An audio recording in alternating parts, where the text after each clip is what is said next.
বাংলাদেশের বিচার ব্যবস্থা এত ভালো রে ভাই, বিশ্বের মধ্যে কোনো জায়গায় আর নাই। কেন বললাম জানেন? অন্যায়কারী অন্যায় করছে, আপনার হত্যা মামলার আসামি তাকে জামিন দিয়ে দিছে, তারপরে আবার ছাত্ররা ধইরা সমন্বয়করা ধইরা উত্তর মাধ্যম দিয়ে তারপরে আবার জেলও দিছে। মানে বাংলাদেশের বিচার ব্যবস্থা কি? মানে উনি জামিনে বাইরে হয়েছে, ওকে এখন কোর্টে যাইব, হাজিরা দিব, তো লাভটা কি?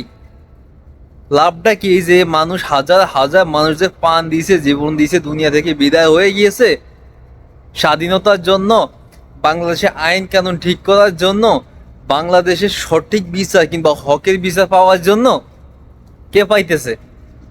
পাইতেছে না। এই বাংলাদেশের আদালত কিংবা অন্যান্য কিছু কি টাকার কাছে কি বিক্রি হয়ে গেছে নাকি?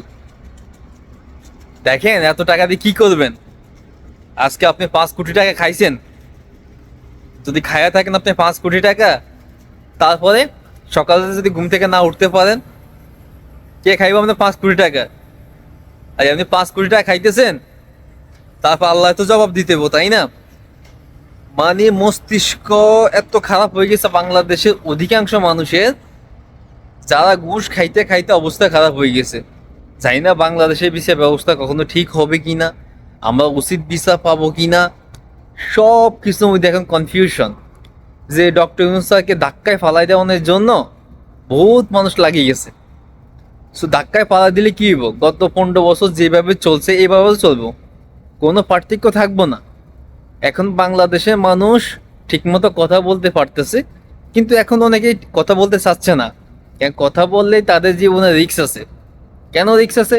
আমার একজন বহুত পছন্দের ভাই, সে ভিডিও বানাইতো, খবরে যা আছে তা বলতো, এবং কি যে এক্সট্রা কিছু অ্যাড করতো, বাট উচিত কথা করতো।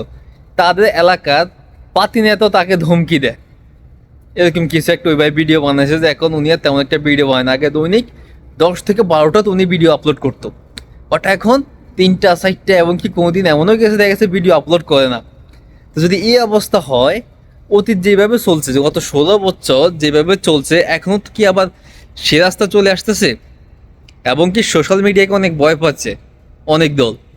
সো সোশ্যাল মিডিয়াতে এটা বলা যাবে না, সেটা বলা যাবে না।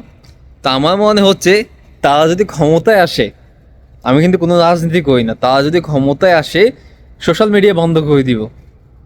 কারণ এক সোশ্যাল মিডিয়ার জন্য শেখ হাসিনা শেষ, ইন্টারনেট বন্ধ করে দিছে, তারপর আবার চালু করছে। কারণ বাংলাদেশে প্রবাসী রেভিনিউ ঢুকে না, রেমিটেন্স ঢুকে না, আমরা টাকা পাঠানো বন্ধ করে দিছি। এইভাবে যদি চলে বাংলাদেশ, তাহলে কীভাবে হইব? এই বাংলাদেশের জন্য হাজার হাজার মানুষ জীবন দিয়েছে। মানে ভাবতে অবাক লাগে যে তাদের মস্তিষ্ক কোন জায়গায় চলে গেছে।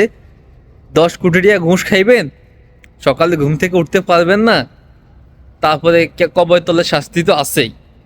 যাক, আল্লাহ আপনাদেরকে হেদায়েত করুক।